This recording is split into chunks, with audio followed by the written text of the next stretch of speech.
had a pre-scheduled event, and then we got home just at like 5:15, and I've gotten all of my ingredients together. And Naomi is really, really hungry. So as much as I would love to wait for my other pre-scheduled event at 6:15, which is like 30 minutes from now, we're just going to start cooking now because she's really hungry. So tonight we're going to be making old-fashioned beef stew. Here the weather has turned more fall than summer. And so we're going to start getting into more soups here on the channel, which I love because it's a great way to stretch your budget. So this is no exception. It's going to be really, really yummy soup. We make this almost every fall, but it's hearty and delicious. I'm trying to get my recipe to stick up here. Hopefully you guys catch up with me since I'm going earlier than scheduled. I hope everybody's doing well. So this is a super easy recipe. So we are going to, you guys are crooked again. We're going to go ahead and get our beef going. I've already started heating this pot up over medium heat. So I'm going to get a pair of kitchen scissors. It's all quiet because the children are upstairs playing. Otherwise, it would be really, really noisy in here. We just got home from picking a second person's property that had fruit trees. Because, you know, I finished canning the other stuff, and what do you do when you run out of stuff to can, you know? So I went and picked some more, which is, it was fun. I invited some of the same people, and they were all crazy enough to, like, come back with me, so that was cool.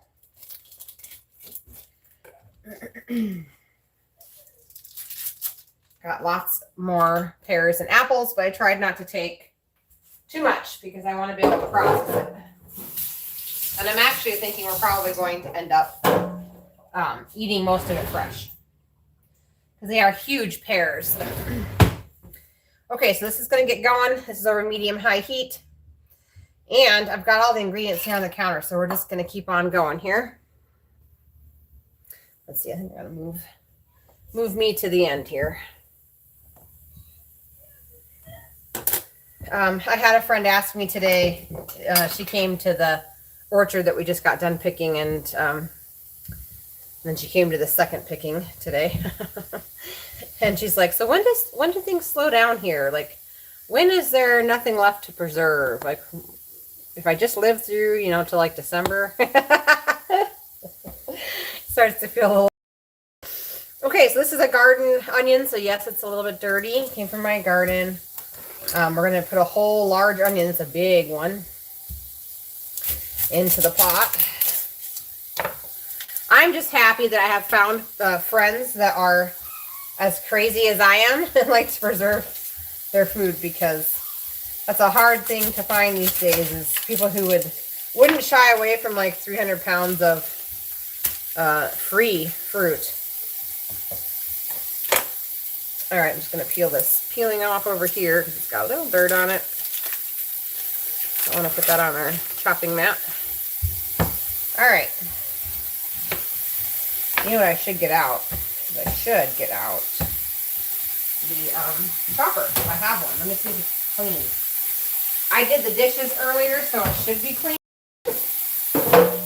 The girls went to a neighbor's place who had a Pasture tour.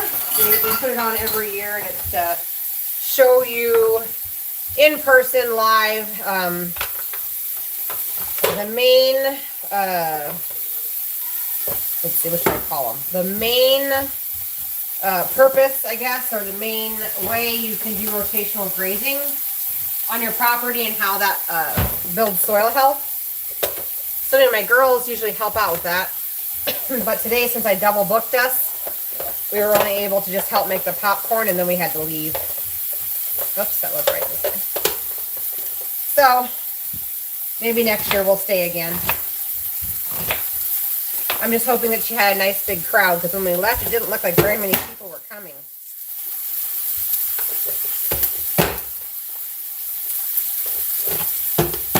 So it's been a very, very, very full day. I was down half of my children for a few hours this morning to go make popcorn for a whole bunch of people, and And then we went to the second, I don't want to call it an orchard because there's only 3 trees, but small orchard that we were invited to pick. And that was actually really, really easy picking because, which is why I took way more fruit than what I should have.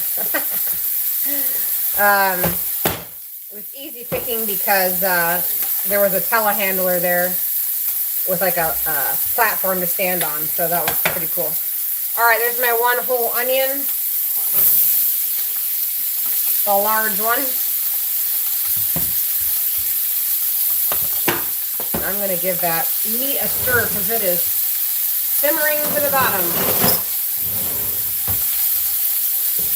I'm going to move some carrots so you guys can come closer. My counter is just full right now.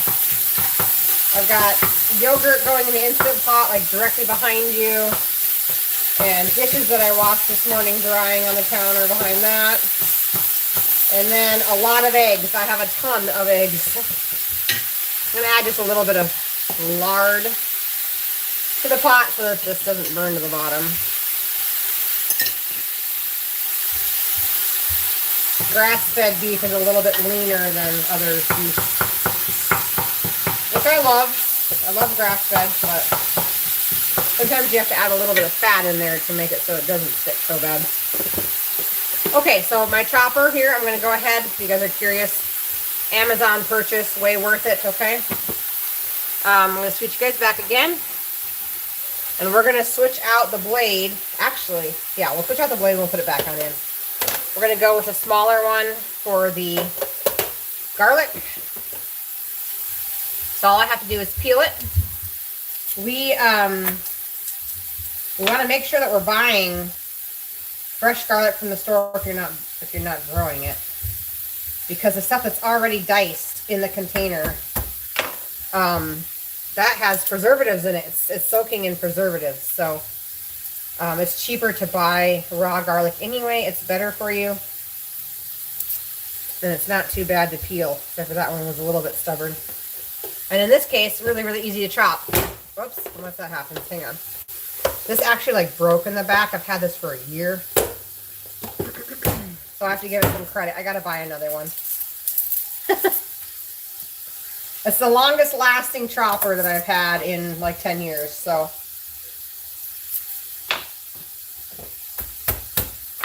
I will buy another one in a heartbeat without questioning.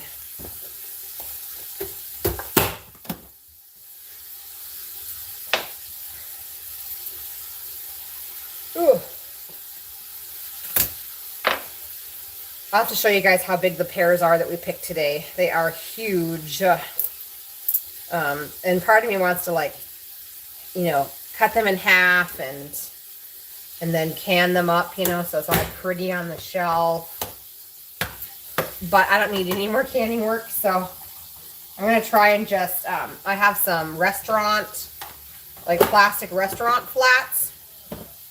And so I plan to spread them out on there as much as I can, and then have them, you know, let's keep an eye on them and rotate out the ones that are ripe by eating them. And hopefully we don't have to can anything. Or maybe I'll make up a pear pie or something. Okay, so that's going. Next are potatoes. We need 6 potatoes. I like Yukon Gold. Just need like a medium size. So if you choose to use a big russet, obviously you'd probably only need like 3. But with these, all I have to do is cut them lengthwise. And I'm gonna switch out the chopper blade to a larger size.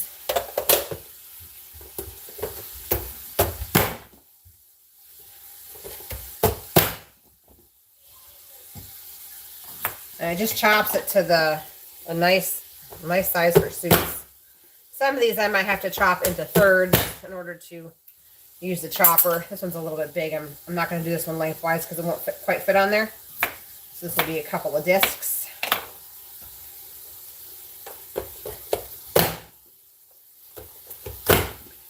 Sure beats hand chopping it with a knife.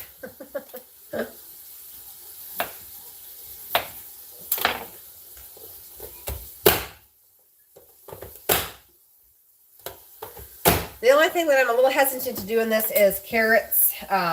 In the past, I've had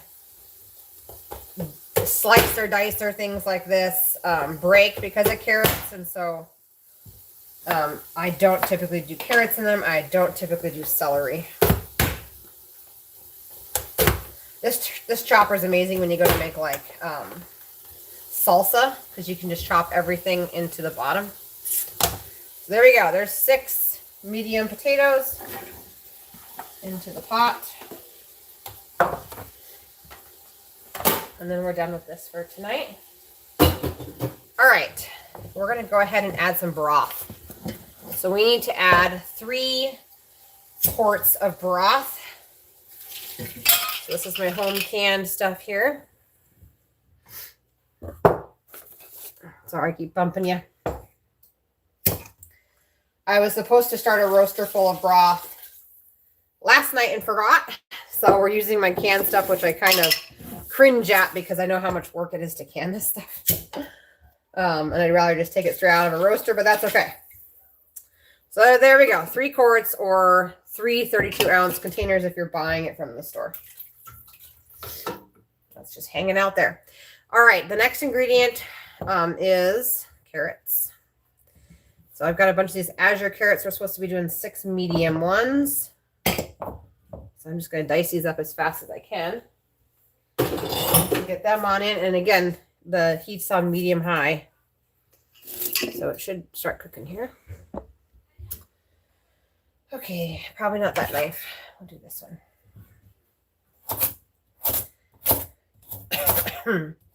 I'm starting to enjoy that fall is here because things are eventually going to slow down. When, I don't know, but they are eventually going to slow down. And that's encouraging because spring, summer, and fall on a farm are very, very busy, especially with orchards thrown in there and canning of my garden and all of the things. And I actually never did a tour of my garden after it took off. I could do another one, although I'm not going to lie, it's going to be a lot of weeds because once I really start preserving and then the orchard hits, we don't weed anymore. But that's okay. You guys don't mind weeds. And if you have a garden, everyone has them. All right. Just got the ends of these carrots. Loving these carrots from Azure Standard. I bought these not this month, but last month. And we have a secondary fridge. And so they just kind of hang out in there. And they stay nice. I've had a couple of rot on me, but not the whole bag. Just a single carrot or maybe 2 carrots.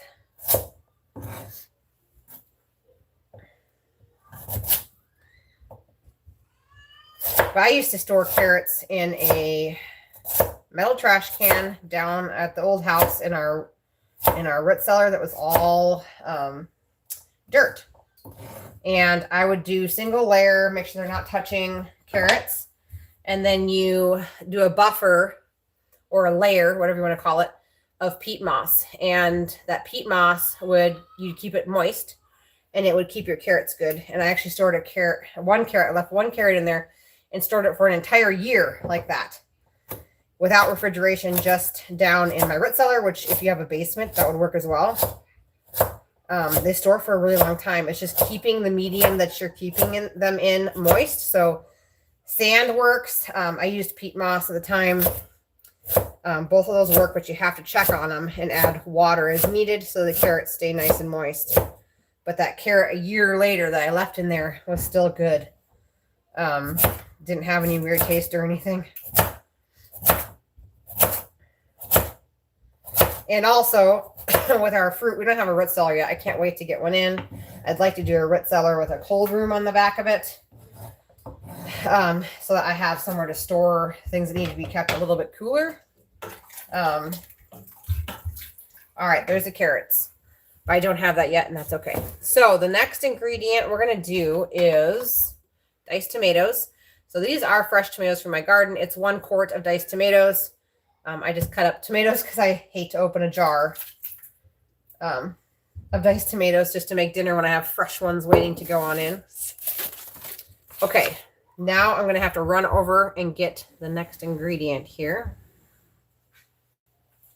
We've got, it's probably a little over 2 cups of sweet corn, but we have, I could measure it out actually.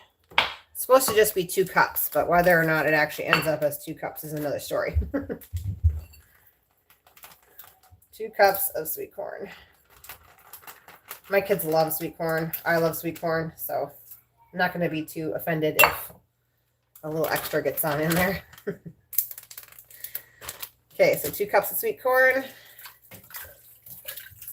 All right, now I really do have to go get the other ingredients. Just 1 second.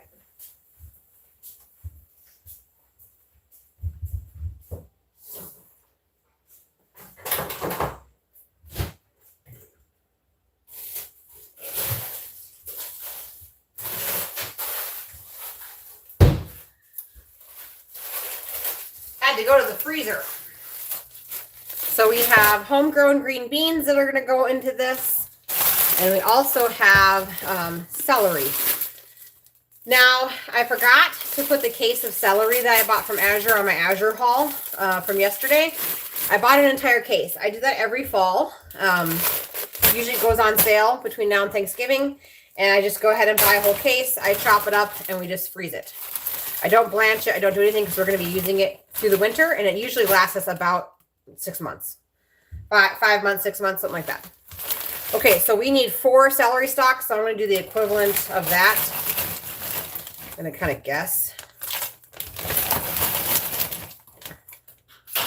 And I'm going to drop some on the floor for the dog. I'm going to do 3 cups.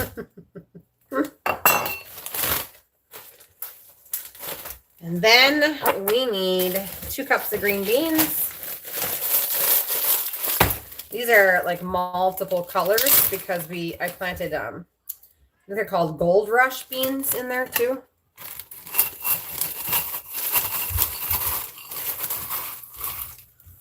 So nice to have a successful garden this year.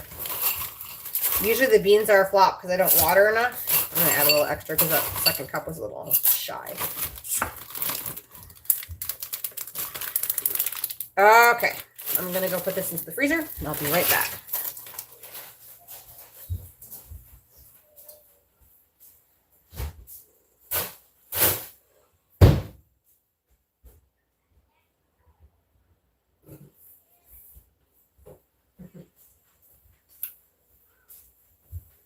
Look at the size of the pears we picked. It's huge. I wasn't going to take on any more pears, but then I saw them and I couldn't leave that. It's like 100% perfection and it's huge. So I guess we're going to have pears for a while. Okay, that's done. And I think we're done chopping for now. And we're going to add our spices. So I'm going to move my cutting board out of the way. Okay, on with spices, shall we? This is a nice hearty soup. So if your family likes more broth than this, you'd obviously need to get a bigger pot. You can do the same ingredients and just add more broth. Okay, so this is going to come to a boil. All this is going to cook. So in the meantime, we're going to add 1/2 cup of tomato paste. And I made this tomato paste with that Azure Standard tomato powder. If you haven't tried that yet, you really should. It's a huge money saver, and literally all I did was take the powder and mix it with liquid, with water, and it just turns into the paste. So I believe the paste is like I think they say it's a 4 to, is it 3 to 1? It's on the website, the directions. But typically this was a 1/2 cup, so I did like 2 tablespoons of powder, and the rest of the 1/2 cup in volume was water. And I just mixed it with a spoon. Okay, there's that. We need some Worcestershire sauce. We need 1 tablespoon. This is a 1/2 tablespoon, so I'm going to do 2. I buy my Worcestershire sauce from Azure Standard because it's the cleanest one I can find. It's made by the brand Portland. It's good stuff. Okay. We just got a couple more seasonings, and that's it on that one. So we need 2 bay leaves, which I'm going to grab. If you guys missed my Azure haul, please go check it out because I have a whole section on spices from Azure where I compare the price of per ounce of Azure Standard versus Walmart. And Azure came out cheaper on everything except for one thing. And that was nutmeg.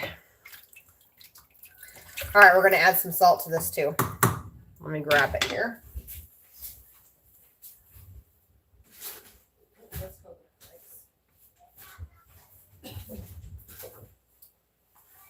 My mom redid my pantry, and so I'm trying to get used to where all of my items are.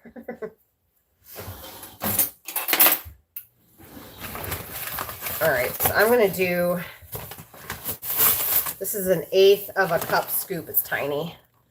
I'm going to go ahead and do that. You want colored salt, so pink Himalayan salt, Celtic sea salt. This is Himalayan pink salt from Azure Standard. Those are all good things. You can also use the brand Real Salt. You just want colored salt so that your body has the minerals it needs along with the salt. That's how your body will handle the salt a lot better. Okay, I'm going to add a little bit of pepper. This is fresh ground pepper. So just salt and pepper this soup to your taste. And then I always put salt and pepper on the table anyway. I don't know who knocked what off behind me, but that was interesting.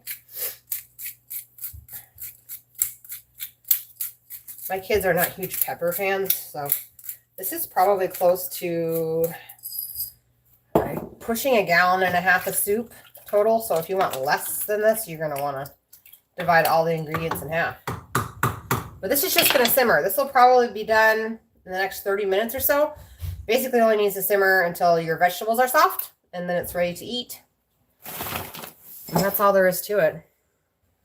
I'm trying to think of what else is new. We could go, let's see. I already showed you the fruit. Let me show you guys a really good book. For anyone who's interested in their own dairy animal. I bought this book years ago. Oh, you guys are really crooked now. I bought this book years ago before I even knew I was ever going to get a cow because I love the idea of having a cow. Anyway, it's called Milk Cow Kitchen by Mary Jane Butters. I love this book. You can find a lot of dairy books on making cheeses and stuff, but a lot of them require you to buy starters, like starter powders and such. And this book teaches you how to make your own cultures. So for a lot of the cheeses, including cheddar, like it's just cultured buttermilk. And when you're making butter from your cream, you culture that cream. And then when you make butter, you keep the cultured buttermilk and you can use that to start a lot of cheeses. So I love this book. Because of that, it's going to save me a lot of money. But it also goes through like everything you need to know about like a cheese fridge. And it's got Parmesan and blue cheese and mozzarella and all the cheeses. And then in the back, it's more of like a, here's one for pastor's wife pie to use it up. And then it also covers like care of the cow, to feed grain or not to feed grain. Just a lot of things. It's full of lots of wisdom. So if you are considering ever getting a cow, grab one of these up. I bought this one used because I knew they were really expensive, but that was like 8 years ago. So I'm not sure what they run today, but very, very, very good book. Good. Let's see. Other than that, I just have a lot of fruit, which is good. I'm trying to remind myself it's a blessing because I chose to pick it. So I have a lot of fruit. And so we're going to do some fruit sorting tonight. We tried to only take home the stuff that wasn't fallen and bruised. Kind of we're a little bit more picky because I am so done canning fruit products, you guys. I'm just very tired. So I tried to take home the good stuff so that I don't have to rush into preserving anything. I take my time, which is good. Let's see. I have not forgotten about the sourdough lemon poppy seed bread video. I have not forgotten. I just haven't done it yet. So I will do it. I have zucchini inside the freezer with its name on it, you know. And so I will make sure I make that video, and I bring the camera out for that, because I know a lot of you guys were interested in that. And I think there was one other one I was supposed to make. Oh yes, the other video that you guys were interested in was the chocolate pudding recipe that I got from another subscriber here. So I'll make a video on that too next time I go to make it. Let's see. Other than that, other than that, I have kind of went down I don't want to say a rabbit hole, but I have gone down I've read a new book. It is called Fast Like a Girl. It's been out for a couple of years, I think. And if you are a female of any age, you should really read this book. Fast Like a Girl is amazing. I read through the book, and I started last month on that diet. And I like the diet because you're eating specific foods for what part of your cycle you're in. And so I've noticed a huge difference for me. It's been almost night and day. For the most part, I like to gravitate towards grain-free, low-starch things, because we did the GAPS diet a couple of times, and just like trying to not have to do that again, I try to avoid those things. But what I have learned since is that there are certain times during the month where your body actually needs carbs. And so a long-term diet of having not enough carbs during those times can cause hormone imbalance, which I had no idea. But anyway, it talks about fasting and all the different types of fasts and like how to do it. And so I'm headed down that trail now because I've been doing it for a whole month now, and it's made such a miracle difference for me. So anyway, if you are interested in that, that's Fast Like a Girl by Dr. Mindy. I don't know the last name. But if you just type in Fast Like a Girl, you'll see it. She has 2 books. Actually, I think she has like 5, but Fast Like a Girl, Eat Like a Girl, which is more of like a cookbook. Yeah, it's just centering what you're consuming around what your body's doing, which is super cool. So anyway, I've gone down that rabbit. I don't want to call it a rabbit hole because it's very, very informative. Most rabbit holes are though, right? So anyway, look into that because it's definitely worth it. And it's for like young women or perimenopausal, menopausal, postmenopausal. It helps balance hormones in everyone, and it makes it so your body isn't working so hard to do what it needs to do, which is awesome. So that's the latest from me. I'm trying to think if I'm missing anything else. Just fruit and a new book. I am also personally looking forward to winter. I'm looking forward to, I always dream of having and reading a book next to the fire and like relaxing, but that doesn't really ever happen. And I think I'm just going to have to like select some days in the winter where that's all we do is just sit around and read, because otherwise it gets super, super crazy. We do a lot of our homeschool into the winter, and during harvest season, all of the children help me. They all learn how to can. They all learn how to pick things and wash things and chop things and everything. And so, spring, summer, fall, when there's a harvest coming in, we're not doing a lot of school. And then winter, we hit it really hard to make up for whatever days were harvest days throughout the year, which works out well for us. The children are where they're supposed to be. And in fact, some of them are more academically inclined than others, and they're like a year ahead of where they should be. So it all works out in the end. But it's nice to have the kids next to me because my values are their values. And so they're going to grow up knowing how to do this stuff. And that's really important to me. Whether or not they choose to continue it is their own choice, but at least they know how. So anyway, I think that's it. But I'm so glad you guys jumped on. My link to my cookbook's down below if you're interested. It's only $18 and I ship it right to you. There's also kefir grains and sourdough starter for only $5. And there's a bunch of discount codes down there that are free to you to use. For example, one of them is Perfect Supplements. If you order any of their stuff, it is 10% off every single order, unlimited. So check that out. Other than that, I think that's it, you guys. It's not that exciting around here. It's just the same thing every day. So anyway, if you guys wouldn't mind, hit that thumbs up before you guys leave. And I'll see you guys on the next video. Thanks for watching. And like I said, this is just going to simmer / boil until everything's soft. And then we're going to eat it. So you guys have a great night. Thank you for joining me.